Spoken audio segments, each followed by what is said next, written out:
BPSC शिक्षक के पात्रता परीक्षा के माध्यम से चयनित हजारों श्रेष्ठ प्रतिभाओं को हार्दिक शुभकामनाएं, क्योंकि वो आने वाले दिनों में बेहतर शिक्षक बन करके बिहार के शैक्षणिक के बदलाव का कारण बनने जा रहे हैं।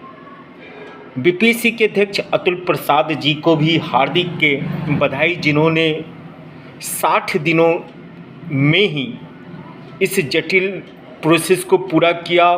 पारदर्शिता, सटीक रणनीति के साथ जिस तरीके से उन्होंने विभिन्न विषयों में परीक्षाओं को आयोजित की और साथ साथ दुर्गा पूजा के दौरान ही परीक्षा फल को प्रकाशित करने में भी सफलता हासिल की, वह उन लोगों को प्रेरित करेगा जो बिहार में रह करके बिहार के विभिन्न परीक्षाओं पर प्रश्न चिन्ह लगाते रहें। उन लोगों को प्रेरित करेगा कि नहीं, आप पे अब पुरानी थोथी बातों को भूल करके गहन अध्ययन में डूबिए और बिहार अब बदलाव की राह पे है। बिहार में परीक्षा पारदर्शिता के साथ ली जाएगी। जो योग्य होंगे उन योग्य अभ्यर्थियों का लगातार चयन किया जाएगा।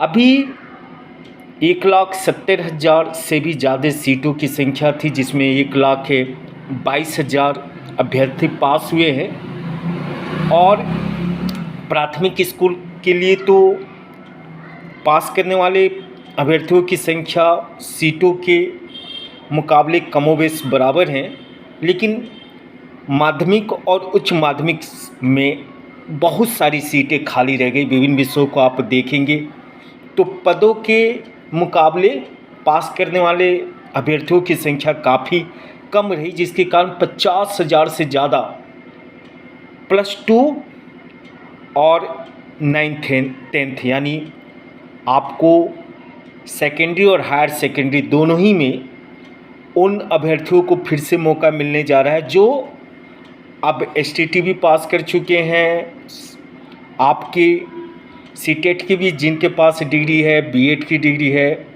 अब वो तैयार हो जाएं, क्योंकि पुनः लगभग 1 लाख सीटों पर वो जंग लड़ेंगे और जंग में विजयी होकर के अपने परिवार और समाज में अपनी स्थान को गौरवपूर्ण बनाने में सफल रहेंगे।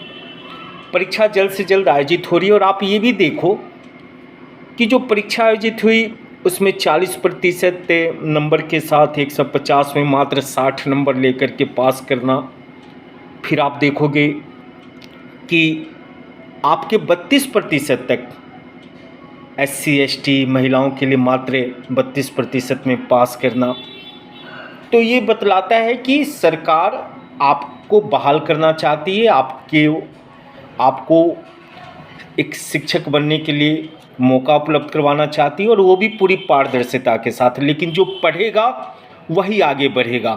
पढ़ेंगे, लिखेंगे, होंगे नवाब, ये कहावत पूर्णतः चरितार्थ हो रही है और आप एक शिक्षक बनने जा रहे हैं।